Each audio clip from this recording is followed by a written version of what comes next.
He seemed like a man, his personality was larger than life. This is a big job, this is a hard job, and I'm big enough to handle it, you know. I want this job, and don't anybody tell me I can't do it. Nobody can do it better than I could. And this is the guy who said, "How am I doing?" The image of Koch that comes to mind is of the man on the street saying, "How am I doing?" And of the mayor during a sort of transit impasse greeting people who were walking over the Brooklyn Bridge. That word that he said, "How am I doing?" that he would ask anybody he saw. That tells you something about his personality. That he's gregarious, that he's ready to engage. If you told him, "You're doing a terrible job, Mr. Mayor," he could respond to that as well as you think he's, you know, the second coming. So the fact is, he did truly believe in the buck stops here, but he was also inheriting the mantle of a lot of mayors from the late 19th century, because the mayors from the 1870s and 1880s and 1890s invented the notion of the buck stop here. Abram Hewitt and a few others who were not on this list were the ones who said, if you have a complaint, send me on a penny postcard your complaint and I'll follow up on it. So Ed Koch, I think, must have known about this trend, and Ed Koch was the man who helped in the revitalization of New York. Koch saw himself as following in LaGuardia's footsteps, actually. He's sort of in his many memoirs is explicit that he was trying to be the kind of mayor that LaGuardia was in the 30s and 40s in terms of projecting a public personality and projecting authority and control. However, I think a lot of people now associate that style of the mayoralty with Koch. In other words, he's sort of, he views himself as a new LaGuardia, but now everybody thinks, how can I be like Koch? You don't get points as being a New York mayor for being a nice guy. You know, you get the points for getting the job done. And I think, except for crime, Ed Koch got the job done.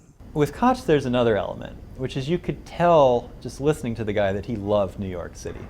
And that's a very important thing, because you're coming out of the 1970s, which are a period, number one, where it looks like New York is a quote-unquote ungovernable city. So the fact that there's somebody who looks to be in charge is very important.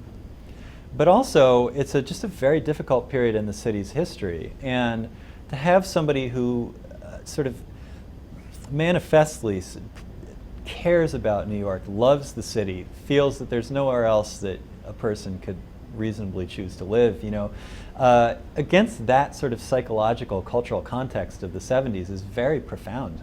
He had superb judgment, he knew how to talk to people, he had good economic sense. So that really was the beginning of the resurgence of the city.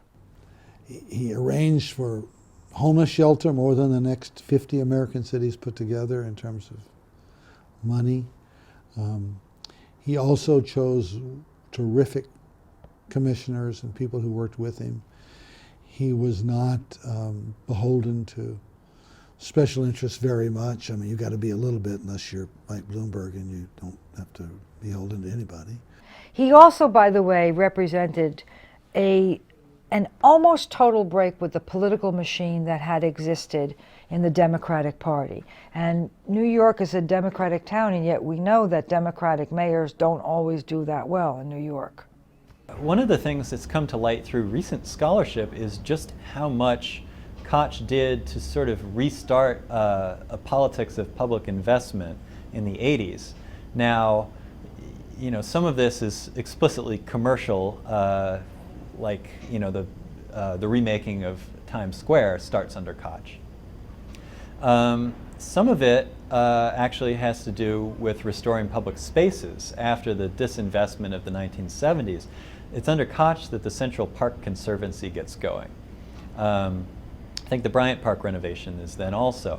So this shows that public spaces in New York can be really valuable urban resources. And it's because these new sets of relationships have been created between the city government and private philanthropists. I feel that his performance as mayor was exceptionally good, and that in some ways he gets as much credit as anyone for taking the city and saying, this place is going to work. This place is going to survive. This place can be run. It can be managed. And I'm the man who can do it.